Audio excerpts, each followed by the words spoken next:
no kubwira abanyarwanda mbabwire ngo Imana irambwiye ngo nimwibuke aho yabakuye.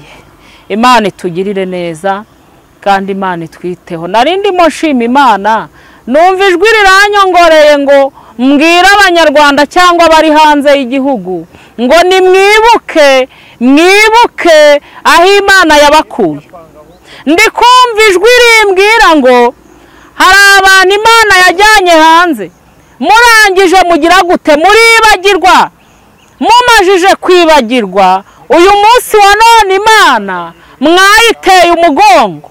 Mu kuyitera umugongo nayo irabarakariye uyu munsi wa none, ariko irambwiye ngo nimuhinduke itabasubiza mu gihugu mwaturutsemo, kandi mwaragiye muri icyo gihugu ari isezerano. Imana nitugirire neza, Imana nitwiteho. Imana irashaka ko muhinduka kandi mugahindukira. Niyo mpamvu imbwiye ngo mbwira abanyarwanda ngo nimwibuke aho mwavuye, nimwibuke aho Uwiteka yabakuye, nimwibuke imihigo mwahigiye Imana. Nimurangiza muhinduke kandi muhindukire. Abafite imihigo muyihigure, kubera yuko igihe cyo guhiga indi cyaba ari iki ngiki. Naho ugeze niwe uhakugejeje, nubwo utari kubyibuka neza, ariko naje kukwibutsa nshuti yanjye.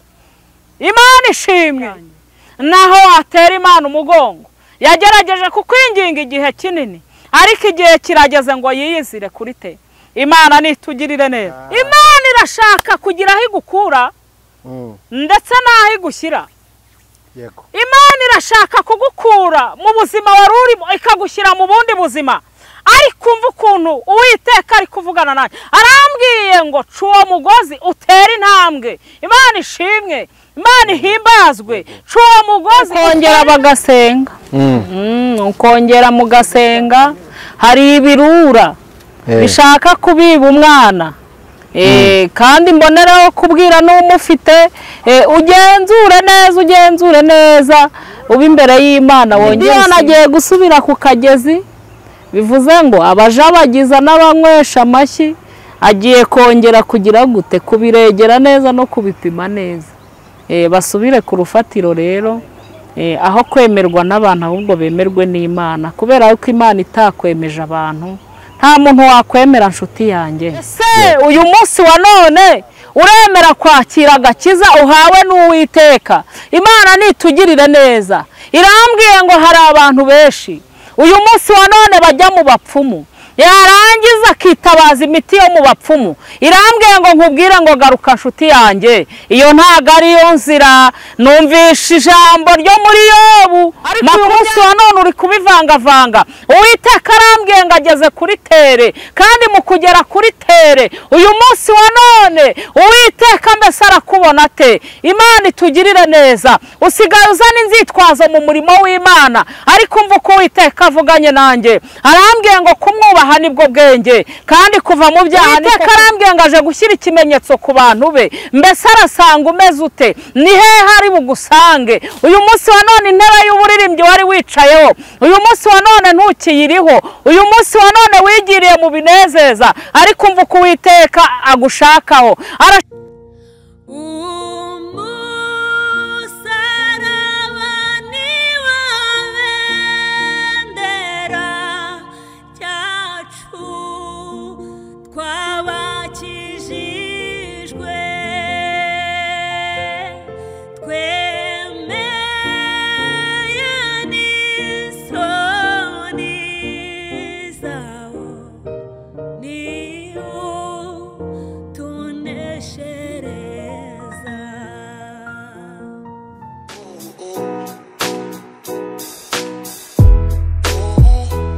Uwabuze umuranga yaheze iwabo kugira ngo ibirori byawe bigende neza, bise neza, bisabe ibintu bitandukanye, ariko byose ababijemo baguye isari, inzara ikabica, biba bitaye agaciro. Emmanuel Catering Service twakuzana igisubizo, aho dutekera ubukwe, ibiterane, amahugurwa, inama n'ibirori bitandukanye. Wivunika tubigusangisha aho wakoreye ibirori hose. Ikindi kandi tubafite ibikoresho bikodeshwa, ari byo shopping dish, amasahane, amasafuriya, imbabura n'ibindi. Dukorera mu gihugu cy'u Rwanda hose, ibiciro biri hasi cyane. Duhamagare cyangwa twandikire kuri 078 31 942 cyangwa 072 50 53 549. Emmanuel Catering Service, umukiriya n'umwami.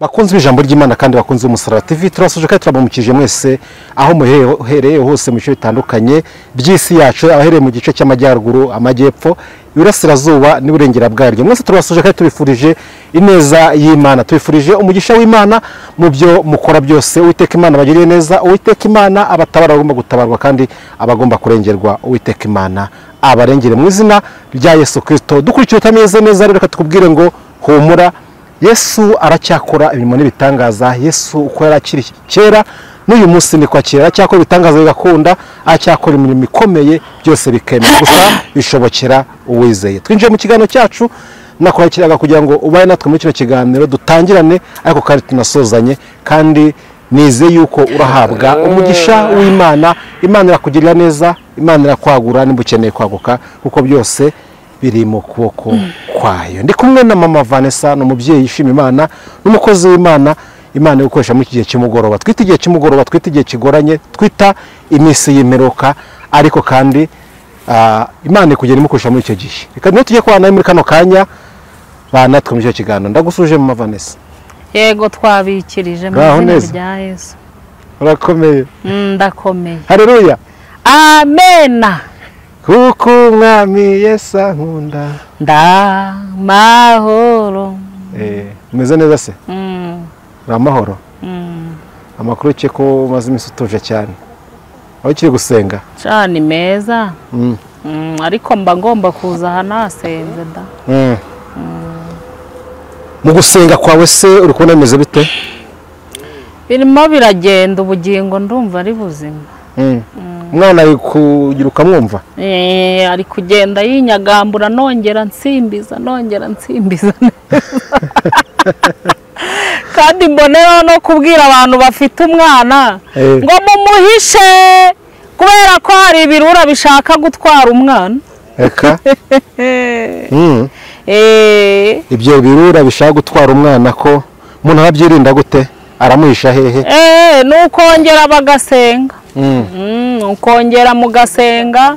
Hari ibirura bishaka kubiba umwana, kandi mboneraho kubwira n'umufite, ugenzure neza, uba imbere y'Imana, wongera usimbize nk'uko nanjye maze iminsi nsimbiza.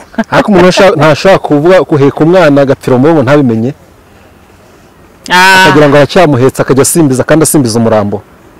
Reka da. Ibyo ntago mbizi, ntago byabaho. Nabyo nzi nge. Umwana akaba ari mu mugongo, wanjye mba mbona ari muzima. Umwana akaba ari mu mugongo ukamuhetse, kubera ko ndamwonsa nkabona birakunze. Arabatoje nyine ushaka kumuhisa y'umugongo ukagenda bite na shoguri nyinshi cyane, agapfira mu mugongo. Oya, ntago wayoberwa ko umwana yapfuye nepo. Ntago wabiyoberwa pe. Ntabwo bafite umwana wapfuye. Wenda ushobora kwijijisha ukanamutwikira ugira ngo wenda unyuraho abantu bakureba, ariko ntago wayoberwa ko umwana yapfuye cyangwa se kugaragaza.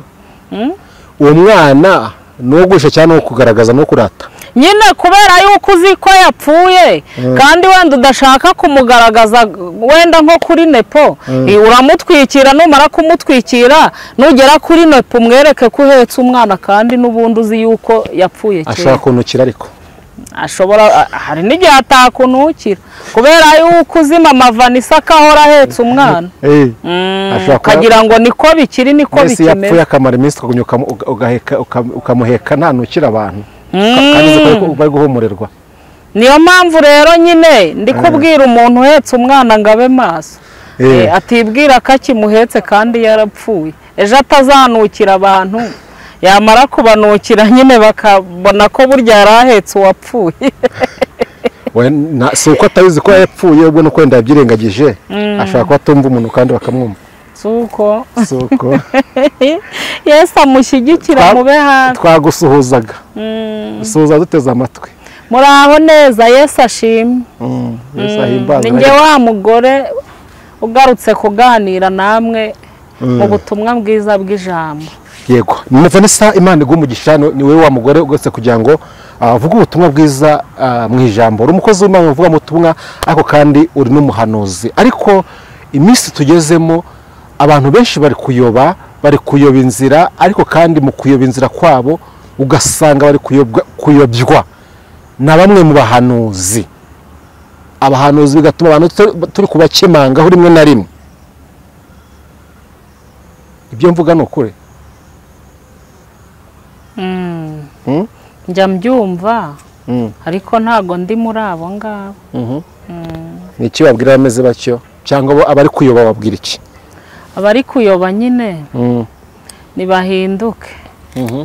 Mbonereho n'abantu nyine uyu munsi wa none bajya gucurisha imiti n'iki byose kugira ngo bemerwe. Burya Yesu atakwemeye nta muntu wakwemera. Yego, iki kintu kimaze iminsi tuvuga, ukabona umuntu ari guhanura, kona mu Vanessa araje atambukije ubutumwa hano, agahanura ukumva umuntu avuze ngo reka nawe tube tukuretse mu minsi mike tuzamenya ibigukoresha. Bihasabwa ko hari abafite ibintu bibakoresha kandi babahanuzi. Sicyo babivuze? Ndabyumva. Ariko nge Yesu azabimfashemo. Abandi se kuki bagiyeyo? Umuririmbyi yararirimbye arangije avuga ngo mpisemo guhora nkizwa.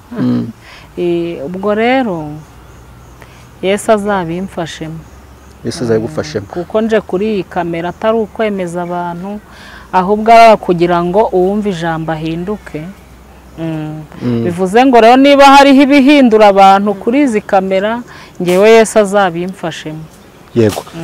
Vanessa, uri umwe mu bantu b'abahanuzi, ndahindi kujya ku bahanuzi cyane, ntago nzi impamvu, sinzi intero nteye uyu munsi, bari guhanura ibintu rimwe na rimwe mu minsi tumaranye itari nyinshi cyane, ariko mu bintu wagiye uhanura hari ibyo n'ibitarasaba byo tujya tubona utuntu. Ariko nanone ugasanga abahanuzi benshi muri ino minsi bari kwitwa abagome, kandi bivuga gutyo. Ugasanga umuhanuzi ahanuye ibyago, nyuma yo kubihanura agiye gukora ayitatu kugira ngo bya byago bikunde bisohore yemerwe ko ari umuhanuzi ko yahanuye. Nuzasanga ibintu bisohora rimwe na rimwe, ugasanga kuri aya makamera menshi usanga umuntu azengutse nka kamera nk'icumi ku munsi avuga ati rero niyo wabihanuye ndi umuhanuzi ndemewe. Kuki abahanuzi b'iminsi ari abagome?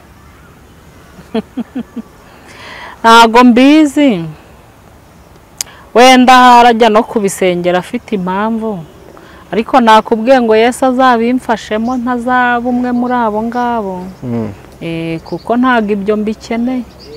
Icyo nifuza ni ubugingo, kandi uko byasa kose Imana izabimfashemo kugira ngo ntakora kugira ngo nemerwe n'umuntu, kuko nepo uramutse unyemeye n'ubundi ntacyo wamarira Uwiteka atakimariye. Ubwo rero wenda ntekereze ko uyu muntu ahanura ibibi kugira ngo yemerwe, cyangwa ahahamura uyu muntu, kandi namara kumuhahamura akajya kubisengera kugira ngo yemerwe, ariko nanone imbere y'Imana afite igisuzuguriro cyangwa umugayo. Kandi bivuze ngo ibyo bintu ntibiramba, ntago biramba. Ariko mu ijuru hari Imana itanga umugisha urambye. Nabikoze kugira ngo nemerwe kuri wowe, ariko ku Mana ntago uyu mugisha uramba. Ni ubuhe butumwa wagenera bano bahanuzi bari kujya gusengera ibintu ibyago, yaba ku gihugu yaba ku bantu runaka, kugira ngo bisore? Ubutumwa bagenera mu magambo make ni ubuhe? Ubutumwa nabagenera ni uko Gideyoni agiye gusubira ku kagezi.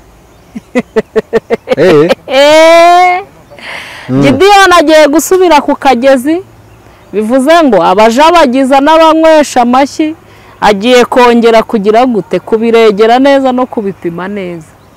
Basubire ku rufatiro rero, aho kwemerwa n'abantu ahubwo bemerwe n'Imana, kubera ko Imana itakwemeje abantu nta muntu wakwemera nshuti yanjye. Yego.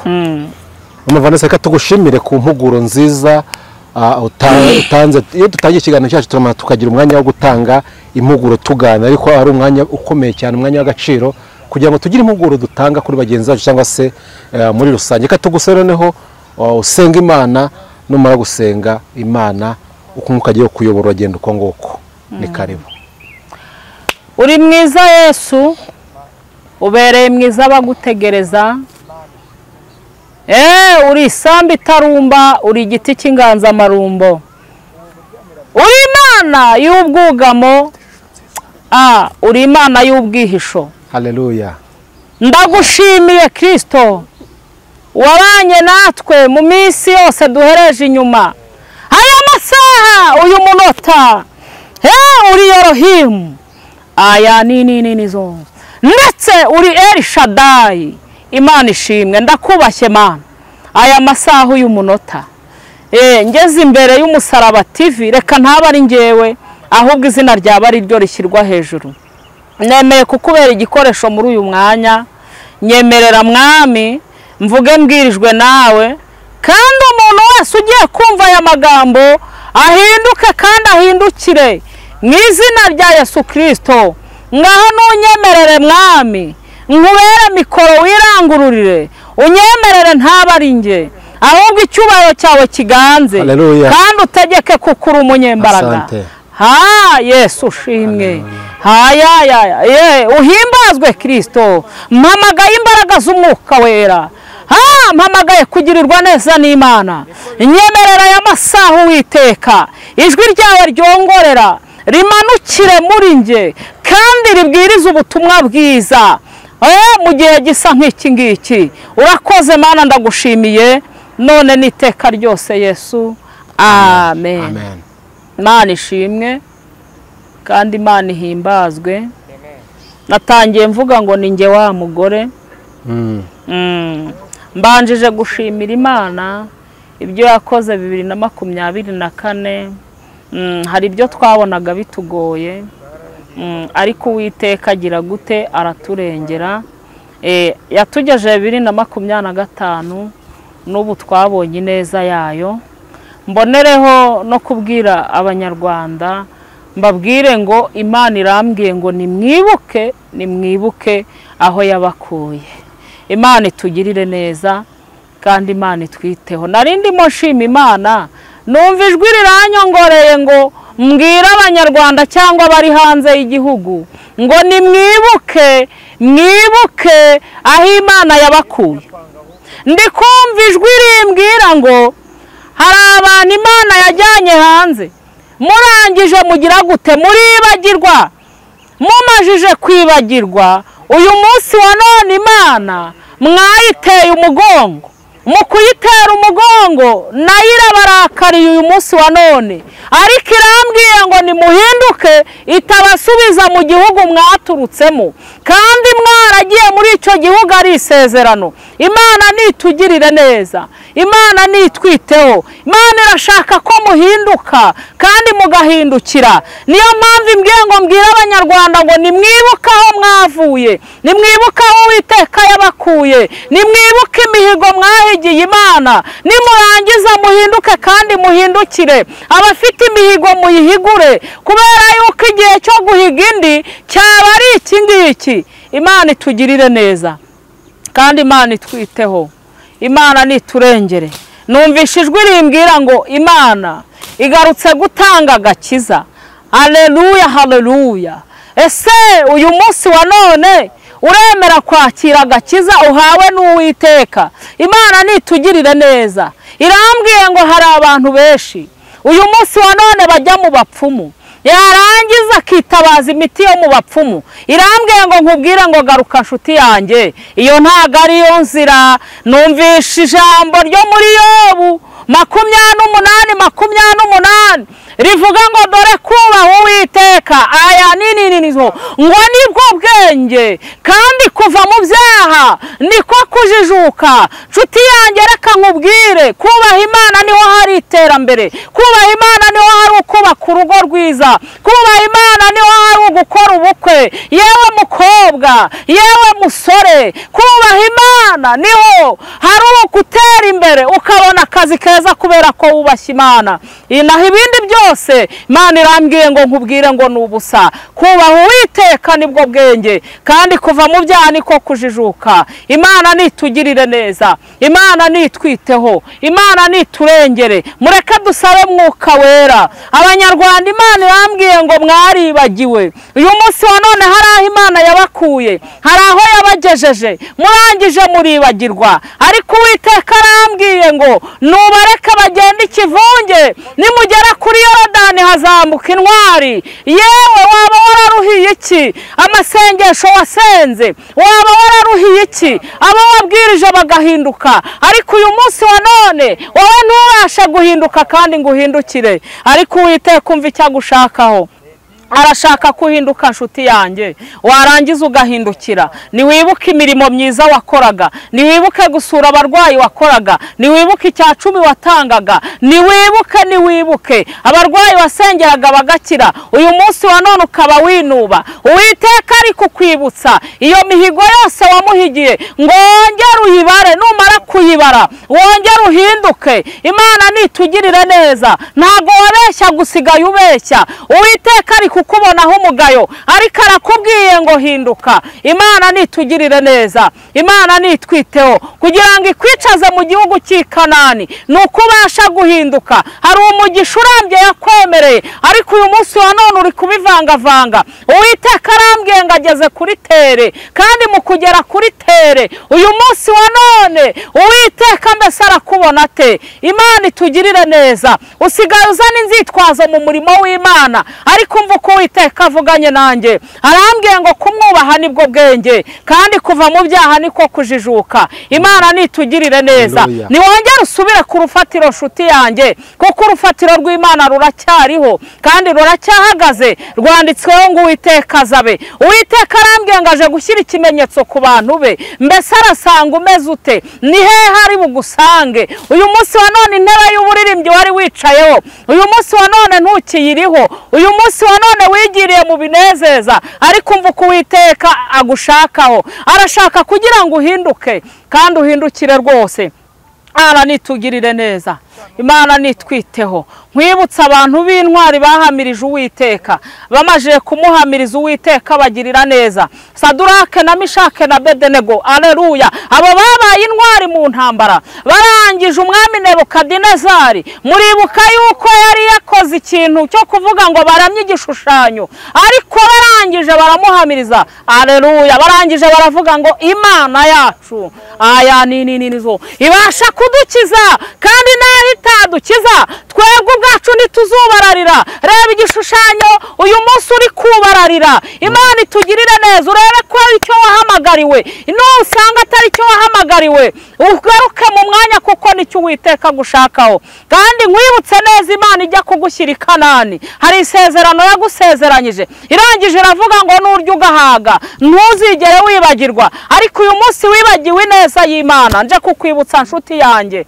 nje kukwibutsa wa muvandimwe we. Wibuke ko wari mu bitaro kwa muganga, Uwiteka akakurengera. Wibuke yuko wari ugiye gupfa ugeze muri koma, Uwiteka akagukurayo. Imana nitugirire neza, Imana nitwiteho. Uwiteka ari kukwibutsa ngo garuka, Uwiteka ari kukwibutsa ngo hindukira, kuko Uwiteka icyo agushakaho ni ukugira ngo uhinduke kandi uhindukire. Imana nitugirire neza, andi Imana itwiteho. Sadurake, Mishake na Bedenego ngo baravuga ngo Imana yacu, aleluya, ngo ibasha kudukiza, ngo kandi naho itadukiza ntago tuzubarara igishushanyo umwami yakoze. Ngo nuko umwami ategeka yuko ngo babajugunya mu muriro w'itanura. Mwibutse ko ibibazo ufite uyu munsi bitarusha umuriro Sadurake na Mishake na Bedenego babanazemo nshuti yanjye, ariko bahamirije Imana yabo. Imana irambwiye ngo mbaze abanyarwanda ngo niki gitumye mwihaka Imana yanyu? Niki gitumye mutakihamiriza mu maso y'abantu?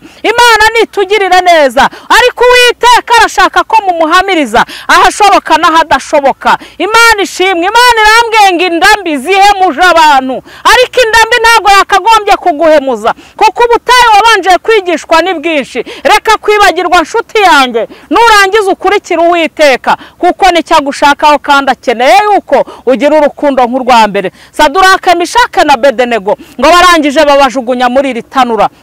Naje kubajugunya muri iri tanura, ayiwe Kristo, kuko bahamirije barangije Imana ngo basangamo umwana w'intama, ngo nuko Nebukadinezari ngo akagumya areba yuko bahiye, ngo ariko arangije aravuga ngo nimundebere neza, ngo se ko najugunyemo batatu, ngo uriya ngo akaba asa n'ishusho y'umwana w'intama, ngo bimeze bite? Imana ishimwe, Imana itugirire neza. Ngo arangije ngo nuko ngo arebye ngo asanga harimo bane. Imana ishimwe, nje kukubwira ngo hari umuriro bakujugunyemo ariko niwashya. Ibuka ineza y'Imana, wibuka aho yagukuye, nurangiza uhindukire. Imana itugirire neza. Abantu b'uyu munsi mwubarariye ibishushanyo. Imana nitugirire neza, Imana nitwiteho, Imana niturengere, Imana nitugarukeho kandi tugarukisheho umucyo wayo. Nje kukwibutsa rero ngo uhamirize Imana yawe. Imana ishimwe, Imana ihimbazwe. Bivuze ngo ibyo kurya bizarangira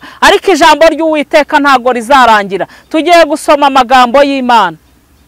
Tugiye gusoma amagambo y'Imana. Neparansomera Mariko ibice 5 umurongo n'uwa 25. Imana itugirire neza. Ariko nibutsa abanyarwanda ko Imana ishaka yuko muhinduka kandi mugahindukira. Yesu nadushyigikira. Mariko ibice 5 umurongo n'uwa 25. Izina rya Yesu Kristo. Mariko ibice 5 umurongo wa 25. Nuko hariho umugore wari umugongo wari ubimaranye imyaka 12. Haleluya. Ababazwa n'abavuzi cyane, benshi bagerageza kumukiza.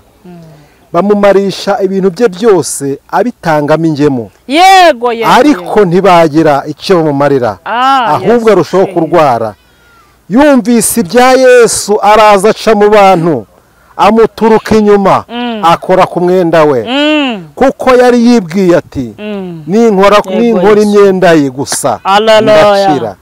Uwo mwanya isoko y'amaraso irakama, amenya ko mu mubiri we yuko akize. Nibyo Kristo. Yesu nawe yiyumvamo ko ubushobozi bumugarutsemo, ahindukira abyigana n'abantu, arababaza ati ninde ukoze ku mwenda wanjye? Abigishwe baramusubiza bati ese ye abantu barakubyiga nawe ukagira ngo ninde unkozeho? Abararanganya mu maso agira ngo abone umukozeho. Yego. Uwo mugore aratinya, ahinda umushyitsi kuko azi ikimubayeho. Araza mwikubita imbere, amubwira iby'ukuri byose. Aramubwira ati mwana wanjye, kwizera kwawe guragukijije, wigendera amahoro, ukire rwose icyago cyawe. Amen. Yesu aguha umugisha. Amina. Izi ni inkuru z'umugore ngo wari imugongo, kandi uyu mugore yari amaze igihe kirekire. Bibiliya ivuga neza ukuntu uyu mugore ngibyo byose yari yarabitanze mu bapfumu. Nkwibutse neza nshuti yanjye, ntacyo abapfumu bazigera bakumarira. Nje kukubwira ngo muri Yesu niho hari ubushobozi. Nje kukubwira ngo muri Yesu niho hari urufatiro. Imana ishimwe, Imana ihimbazwe. Ngo uyu mugore hazaga abantu, ngo barangiza bakamubwira bati nyamara Yesu agira neza. Ibuka babikubwiye uko bangana, urangije uvunira amatwi mo ibiti, mbese ubona ibya Yesu bitagufasheho. Ariko nje kukubwira ngo nshuti yanjye, ibuka naka kuko uri guhumeka nukubera Uwiteka. Haleluya. Ngo uyu mugore bimucanze, Imana ishimwe, ngarangije naravuga ati ariko abapfumu ibyanjye barabiri kandi barabimaze. Mbuzaho mungira, mbuzaho nerekera, kandi uko nagiyeyo niko nkiri. Mbese ndacyari umugongo, byarancanze mu yandi magambo, ndetse byaranyobeye. Haleluya. Ngariko uyu mugore rata ngaravuga ati nkwiriye kujya kureba Yesu. Wabyiganye ujya kuri Yesu kari ushoboye. Imana itugirire neza. Yesu ni ukura umuntu muri kube. Nizo naho ugeze ni uhakugejeje, nubwo utari kubyibuka neza, ariko naje kukwibutsa nshuti yanjye. Imana ishimwe. Ngaravuga ati uko byasa kose barabimaze kandi barabirangije, ariko uyu munsi wa none ndumva ashaka kureba Yesu. Imana ishimwe. Narangije afata inzira aragenda. Nuko ratanga amajije kugenda, ageze ku nkombe y'uruzi ngasanga Yesu ni hari, ariko yari afite abantu benshi bamubyiganiraho. Nje kukubwira ngo ijuru ntizabura baryo nshuti yanjye, naho watera Imana umugongo. Yagerageje kukwinginga igihe kinini, ariko igihe kirageze ngo yiyizire kuri te. Imana nitugirire neza. Ngakisanga abantu benshi bamubyiganiraho, ngaravuga ngo ariko uko byasa kose ndumva ashaka kureba Yesu. Aya nizo kandi Yesu ndamukeneye, nta wundi wo kunyiza mfite usibye ko nakora ku ncundura z'umwenda we nkareba ko nakiri iki cyago. Mwibutse ko umugabo bararanaga mu buriri ntacyo yari yaramufashije nshuti yanjye. Mwibutse ko mama wamubyaye nawe yaramuganyiye byaramunani. Mwibutse ko abavindimwe abo ngabo byari byarabarenze barahanaguye ku munwa. Imana nitugirire neza. Ariko ngageze kuri Yesu, haleluya. Uyu mugore ngakimara kugera kuri Yesu, umva inkuru ratazamubayeho. Ngaravuga tuko byasa kose ndumva ashaka kureba Yesu, kandi koko uko byasa kose ngomba kumubona. Ngariko ndabona abantu benshi bamubyiganiraho, ngese mbigenze ne. Ngaravuga ngo kandi sintaha ntamubonye. Shaka na Yesu n'umwete wawe wose, ntaga azakwigirizaho nkana zagutabara. Twagiye tubona abantu benshi Yesu yatabaye. Imana ishimwe, Imana ihimbazwe. Yatabaye umwana wo kwa Yayiro ubwo yari asigaje akuka gakeya, arangije aramurengera. Nje kukubwira ngo Yesu ntago ari wowe wazigirizaho nkana, azagutabara rwose. Imana nitugirire neza. Ngo uyu mugore aravuga ngo rero reka ngerageze ndebe ko naca mu maguru y'aba bantu, nindangiza nkore kuri Yesu. Byigana ukore kuri Yesu, niho hari igisubizo, naho ahandi ni umusenyi gusa. Imana nitugirire neza, Imana nitwiteho, Imana niturengere. Ngo nuko uyu mugore ngaca muri ba bantu akoza akaboko kuri Yesu ku nshundura y'umwenda we. Haleluya, haleluya. Ngo Yesu akimara kubyumva, ngo yumva hari imbaraga imuvuyemo. Ngaravuga ngo nubwo muri kumvyiga, ngo numvisha hari imbaraga imvuyemo, ngo ndi kumva hari umuntu unkozeho. Haleluya, haleluya. Imana ishimwe, Imana ihimbazwe. Ngo nuko ba bantu bari kumubyiganiraho, ngo baravuga ngo ariko Yesu nawe ngo turamubyiga ngakumva ko hari imbaraga imuvuyemo, ngo ya ntibishoboka. Ngo ariko Yesu aravuga ngo ntago nabyihanganira kuko numvisha hari imbaraga imvuyemo. Imana nitugirire neza. Shaka na Yesu n'umwete wawe wose, ntago Yesu azakwirengagiza, ntago Yesu azakwigirizaho nkana, azagutabara. Imana itugirire neza. Urushako rwarakuyobeye, ongera ushaka Yesu nshuti yanjye, kuko ni urangiza ibyananiranye. Bivuze ngo rero shaka Yesu n'umwete wawe wose, azagutabara kandi azakurengera. Ngo nuko Yesu aravuga ngo sinabyihanganira. Imana ishimwe. Yaramajije kumukoraho sha, avuze ngo sinabyihanganira. Ngarabaza ngo ariko ninde unkozeho? Imana itugirira neza. Haleluya, haleluya. Ngakimara kuvuga ngo ninde unkozeho, ngo nuko wa mugore ahinda umushyitsi, agira ubwoba bwinshi. Mwibutse ko iyo Yesu yaje hari ibintu bihinduka kuri wowe. Mwibutse ko iyo Yesu yaje hari umuriro uza kuri wowe nawe ukabyibonera cyangwa ukamwumva. Imana itugirire neza. Yesu najya kugutabara muri karitsiye bazabimenya. Imana ishimwe, Imana ihimbazwe. Ngo nuko wa mugore yumva ubwoba muri we, ngo yumva ntashaka kubisobanurira Yesu kuko yari yabiburiye igisobanuro. Wowe si ibyo ufite ntiwabiburiye igisobanuro. Aya nizo. Ariko Yesu agize gute? Afite igisobanuro ku buzima bwawe. Nuko ngo Yesu arangije akomeza kuvuga ngo ariko ninde unkozeho. Yesu we yaramurebaga, ariko yari ategereje ijambo rimuvamo. Yesu nawe ategereje ijambo rikuvamo. Nshuti yanjye wikwirengagiza ibya Yesu, ahubwo ngwino umusange, kuko ni umugabo uruhura, ni umugabo utanga amahoro, ni umugabo utanga ubuzima. Imana ishimwe. Twamugezeho dukakaye, twamugezeho tubabaye, arangije atubera amazi. Imana ishimwe, Imana ihimbazwe. Twari twabuze ibyo kurya n'ibyo kunywa, arangije araduhembura. Nkwibutse ko atari wowe wazigirizaho nkana, nukuri kwiyamamaga Yesu azagutabara. Imana itugirire neza. Ngo nuko rero wa mugore ngabuze uko abigenza, ngajya imbere ya Yesu aramubwira ati rata Yesu aya nizo ngo ni njyewe ugukozeho. Imana ishimwe. Ngo naje nyine ibintu bimeze nabi, ariko nyimara kugukoraho ngo numva hari imbaraga ingiyemo, ngo numva umuvu w'amaraso urakamye. Imana itugirire neza. Yesu akimara kumwumva, nkwibutse inshuti yanjye, ntago yigeze amwirengagiza. Nta nubwo yarebye babandi bagize gute bamugose, ngo yararangije ngo aravuga ngo genda kwizera kwawe aya nizo, aravuga ngo kuragukijije. Imana ishimwe, Imana ihimbazwe. Wamunya kwizera gukewe, umva uko Yesu avugana nawe, ongera ubyiganuze kuri Yesu.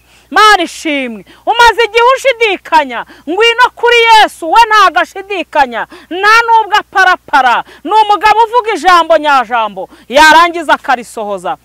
Imana nitugirire neza, Imana nitwiteho, kandi Imana iturengere. Tugiye gusenga Imana. Waba urushye cyangwa uremerewe, ufite ikibazo runaka, ariko ukumva ushaka kubyigana kuri Yesu, ariko hari ibikubyiganiramo cyangwa bigutsikamiye bidashaka kubyigana ngo uze kuri Yesu, tugiye gusenga n'Imana rero kugira ngo Imana izikubohore. Ahari umunsi wawe waba ari uyu nguyu wo kugira ngo ratusabane n'Imana. Imana nitugirire neza, kandi Imana itwiteho. Ndangije nkubwira ngo byigana, kuko Yesu uwo mugore yarabyiganye. Umugore amaje kubyigana abona kugira neza kw'Imana.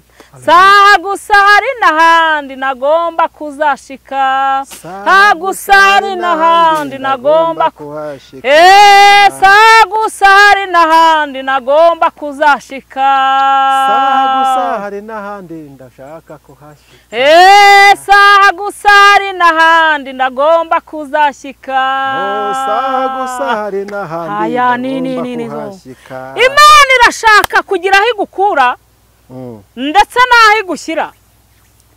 Imana irashaka kugukura mu buzima wari urimo ikagushyira mu bundi buzima. Ariko umva ukuntu Uwiteka ari kuvugana nawe, arambwiye ngo ca uwo mugozi utere intambwe. Imana ishimwe, Imana ihimbazwe. Ca uwo mugozi utere intambwe kugira ngo rata Yesu abane nawe, ni kuko ntago aragusanga muri ibyo byaha urimo. Imana nitugirire neza, Imana itwiteho. Nkwibutse ngo Yesu agufiteho umugambi, kandi aragukunda, kandi agambiriye kukugirira neza. Tugiye gusenga n'Imana rero kugira ngo Imana yongere itanga imbaraga muri wowe. Ibyakunanije cyangwa se ibyatumye ujya imugongo ntago mbizi, ariko Yesu agize gute arabizi, kandi arabishoboye, kandi yiteguye kugira gute kukugirira neza, kuko ni umwami utanga amahoro n'amahirwe. Wanyemerera muri aka kanya amahirwe ufite yuko akongera iminsi yo kubaho, tukayabyaza umusaruro tubyiganira kuri Yesu. Imana ishimwe. Warirwaniriye bigira gute biranga. Imana nitugirire neza. Uhora ushakisha akazi byaranze, ariko nshuti yanjye banza ushake Yesu kugira ngo akugomororere, kuko iyo migisha yose arayitanga. Reka dusenga Imana rero kugira ngo Imana igaruke kuri wowe. Ariko nshuti yanjye ndangije nkubwira ngo byigana ukore kuri Yesu, ahandi hose ni umusenyi, muri Yesu niho hari igisubizo. Mana nyiribihe, Imana y'amahoro, Imana y'amahirwe n'amasezerano, Imana ivuga ijambo rimwe gusa rikabaho, ndagushimiye. Uri Uwiteka niryo zina ryawe. Aya nizo. Uri umurengezi, uri umutabazi, kandi uri ubwihisho. Umuntu wese ukugannyeho uramuruhura. Mana ruhura abantu bawe ubwo babyiganye bagushakisha. Nyemerera ubaramburira ukuboko kwawe kwiza, kandi ikimenyetso cy'ibyiza kibe kuri bo. Urakoze kuri Imana yumva gusenga. Nyemerera ntaba ari bo, ahubwo izina ryawe rihabwa icyubahiro. Ndasenze ngo utange agakiza, kandi numara gutanga agakiza utange n'imbaraga mu gihe gisa nk'iki ngiki, none n'iteka ryose Yesu. Amen. Imana igumugisha. Yego ndabyakiriye. Reka tugushimire ku kiganiro cyiza, ku butumwa bwiza utambukije muri kano kanya, kandi tugushimiye ko wumviye Imana. Nkunda kubabwira ngo abatumwa n'Imana bose ntabwo ariko batumika, ntabwo ariko batanga ubutumwa uko Imana ibahaye, ariko kumukumvira Imana y'amahoro igumugisha kandi Imana ikomeze ikwagura. Reka tuzasubira utaha, ariko kandi mbere yuko ndakurekura uraduha nimero za telefone ko birashoboka yuko hari uduteza amatwi ushobora kwifuza ko muvugana, ko musengana cyangwa se n'izindi gahunda yagushakira. Ni karibu 07 3 74 83 429 07 8 54 875. Murakoze cyane. Reka tugushime tuvuge ngo Imana y'amahoro iguhe umugisha. Nshuti muvandimwe waruteza amatwi ikiganiro ku Musaraba TV, dusubikiye hano, ariko kandi ntabwo dusoje, ahubwo turacyakomeje uko turacyari mu isi, ariko kandi n'ejo bakumva tugiye ko mbadugihari turacyakomeje. Reka tubabwire ngo mukomeze maye natwe ku biganiro byose, ibiganiro byo nakagaruka. Ciao ciao.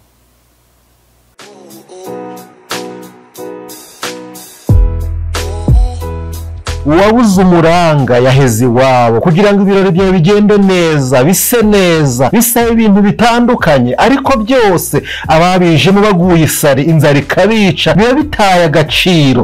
Emmanuel Catering Service twakuzaniye igisubizo, aho dutekera ubukwe, ibiterane, amahugurwa, inama n'ibirori bitandukanye.